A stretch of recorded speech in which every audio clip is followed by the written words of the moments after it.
The morning sun poured over the ancient hills of Amman as the papal aircraft descended slowly through the golden haze. It was May 2014, and the world watched as Pope Francis, soft-spoken, humble, and radiant in white, set foot on Jordanian soil. His arrival was greeted with trumpets, banners, and the warmth of a nation that has long stood at the crossroads of faith and history. King Abdullah II and Queen Rania received him with honor, and as cameras flashed, two leaders of faith and reason stood side by side, united by one message: peace. The air was filled with the fragrance of olive trees and incense as the Holy Father celebrated Mass at the Amman International Stadium before thousands who had come from every corner of the region. Men, women, and children waved yellow and white Vatican flags, their eyes shining with joy. The stadium echoed with the ancient hymn, Hosanna in the Highest, as Francis lifted the chalice beneath the Jordanian sun. In his homily, he praised Jordan's compassion toward the refugees fleeing war in neighboring lands. He spoke gently, "You open your doors to the suffering, to those who seek shelter and peace. You have done what Christ himself taught." The crowd erupted in applause. For the first time in decades, Christians and Muslims stood together in prayer for the same dream, a Middle East healed of its pain. Later that day, Francis made a pilgrimage to the site believed to be near the banks of the River Jordan, where John baptized Jesus. The Pope bent down, touching the cool water, and whispered a prayer of renewal. It was as if the centuries between the ancient baptism and this moment had dissolved. That evening, he departed for Bethlehem, the beating heart of faith, where history and prophecy converge. The flight was short, but the emotion that awaited him there was immeasurable. When the plane touched down, Palestinian children dressed in white sang songs of peace. President Mahmoud Abbas welcomed him warmly, saying, "Your Holiness, you have come to the land of Christ. Welcome home." The following morning, Bethlehem's manger square overflowed with humanity. Thousands gathered beneath banners reading, "Pope of Peace in the Land of Peace." The Mass began as church bells rang across the city, mingling with the Muslim call to prayer in the distance, a haunting harmony that embodied everything Francis came to proclaim. He spoke of hope, forgiveness, and the dignity of every human soul, urging both Israelis and Palestinians to seek dialogue over division. Then, in a gesture that moved the world, he stopped by the separation wall. Without warning, he placed his hand on its cold, gray concrete and bowed his head in silence. Cameras captured the moment, a white-clad figure alone against a wall of division. It became one of the most powerful images of his pontificate, a prayer carved in silence rather than words.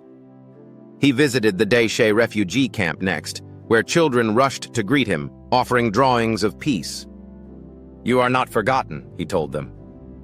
"God remembers every tear." It was not politics that he spoke, but humanity. That night, he continued to Jerusalem, where he met ecumenical patriarch Bartholomew I to mark 50 years since Pope Paul VI's historic encounter with Patriarch Athenagoras. As the two men embraced in the Church of the Holy Sepulchre, centuries of separation between the Eastern and Western churches seemed to melt away.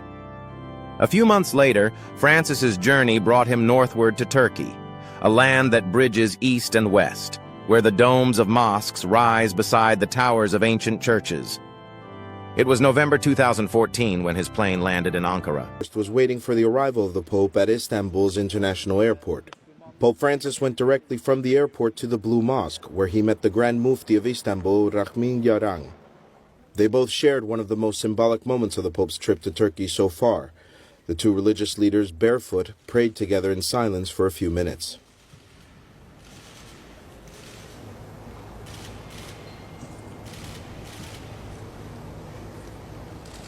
Following a personal custom, once the prayer was ended, Pope Francis had a request.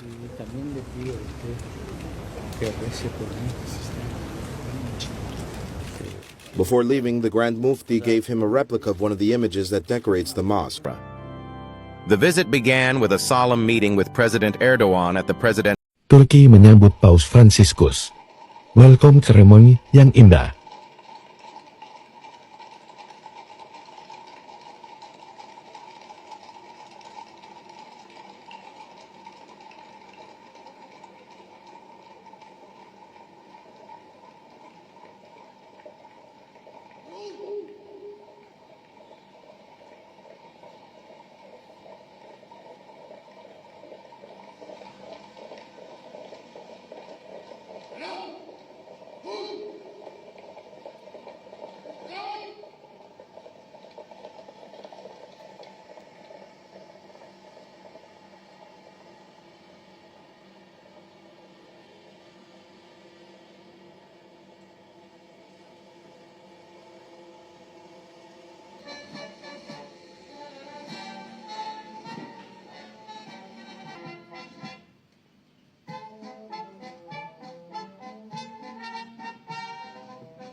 where Francis spoke of religious freedom, human rights, and the urgent need to reject violence done in the name of God. Fanaticism, he warned, is a betrayal of true religion. His message resonated deeply across a region still torn by extremism and war. The following day in Istanbul, he visited the Blue Mosque. Standing barefoot beside the Grand Mufti, he faced Mecca and prayed silently. The image of a pope praying in a mosque sent shockwaves around the world, a gesture of humility and brotherhood that transcended dogma. Afterward, he stepped into the Hagia Sophia, that majestic symbol of faith's endurance through empires. He whispered, "This place speaks of eternity." Later, in the Church of St. George, he joined Patriarch Bartholomew for the Divine Liturgy, embracing him once more and renewing the Church's dream of unity. Together, they stood before thousands of faithful, Catholic and Orthodox, lifting their hands in blessing. Time passed, and years later the Pope's mission of peace carried him once more to the heart of the Middle East, this time to the small island nation of Bahrain in 2022.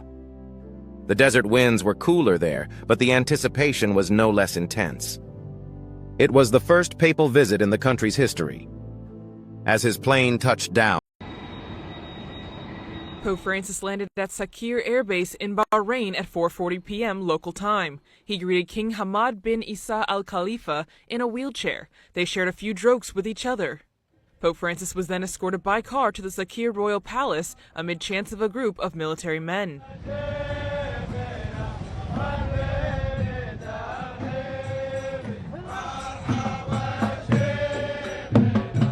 Soldiers on horseback also accompanied the Pope on his journey to the royal palace. Once he arrived, the Pope spoke to civil authorities. He praised one of the national symbols of Bahrain, the Tree of Life. It can survive in the desert due to its deep roots, which help it find water. The Pope calls this water of life man's encounters with others. Ecco l'acqua vitale alla quale ancora oggi attingono le radici del Bahrain, la cui più grande ricchezza risplende nella sua varietà etnica e culturale, nella convivenza pacifica e nella tradizionale accoglienza della popolazione. Pope Francis said that the tree in the desert also serves as food for the creatures around it. This is man's vocation, to sustain life, which requires being opposed to war. Nella guerra emerge il lato peggiore dell'uomo, egoismo, violenza e menzogna.